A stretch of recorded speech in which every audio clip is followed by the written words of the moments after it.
Salam kanalımın değerli izleyicileri, her vaxtınız xeyir olsun. Xoş gördüm hər birinizi yeni videomda. Bugün mən sizlərlə duzlu qoğalın içliyini hazırlayacağım. 500 qram un götürmüşəm. Bu gördüğünüz ərzaqlarla yaxından göstəreyim. Çox dadlı, lezzetli duzlu qoğal içliyi hazırlayacağım. İstədiyim hazırlayıram, sizlər üçün də paylaşım.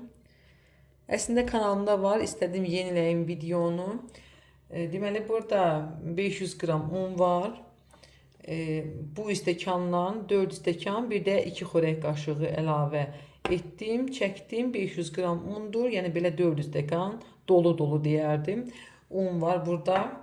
Yəni ölçüdə əgər tərəziyə ölçsəniz 500 qramdır. İçərisinə özüm üyütdüyüm, videonun önündə də gördünüz, özüm üyütdüyüm raziyana əlavə edirəm 1 xörək qaşığı. Niyə özüm üyütdüyüm deyirəm xanımlar? Alıb dənəvəri özümüz üyütsək daha gözəl, dadlı olacaq. Nəinki üyüdülmüş alsaq. 1 xörək qaşığı deməli raziyana, 1 xörək qaşığı cirə, bunu da özüm üyütdüm. 1 çay qaşığı sarı kök, sarı kök zövqə görədir, artıra bilərsiniz. İstiot yarım çay qaşığı və burada 1 xörək qaşığı duz var. Duzlu içlik olduğu üçün duzu çox əlavə edirik. 1 xörək qaşığı qarışdırırıq. Üzərinə 150 qram yağ əlavə edib umac hazırlayırıq. Yəni ürü hazırlayırıq. Otaq temperaturunda yağ olmalıdır ki, rahatlıkla biz ürü hazırlayaq.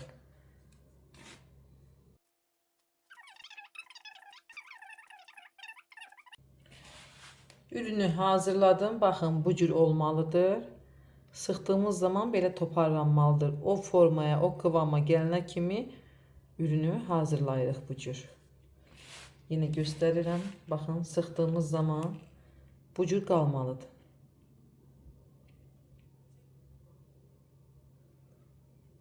Ətri həqiqətən möhtəşəmdir.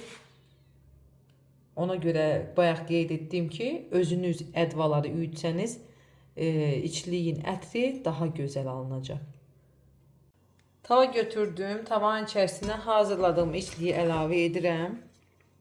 Qoyuram qazın aşağı xodunda qovrulmağa. Baxın, bu cür zəif xoda qoyuram. Hardasa 5 dəqiqə qovururam.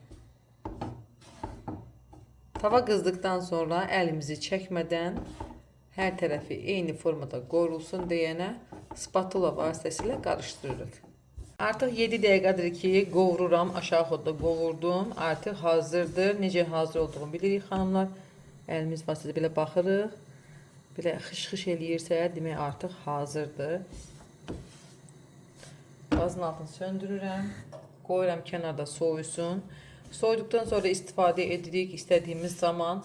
Biz bunu bankaya yığıb da saxlaya bilərik uzun müddət. Hardasa 4-5 ay. Yəni uzun müddət saxlaya bilərik biz bu içliyi. Çox gözəl, möhtəşəm, ətirli içlik alındı. Mütləq siz də bu göstərdiyim resepti sınayın.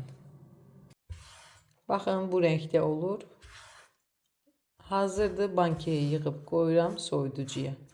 İstədiyim zaman çıxarıb istifadə edəcəm.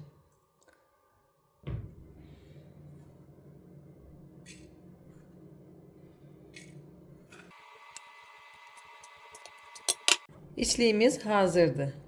Bu cür bağlayıram qapağını, qoyuram soyuducuya.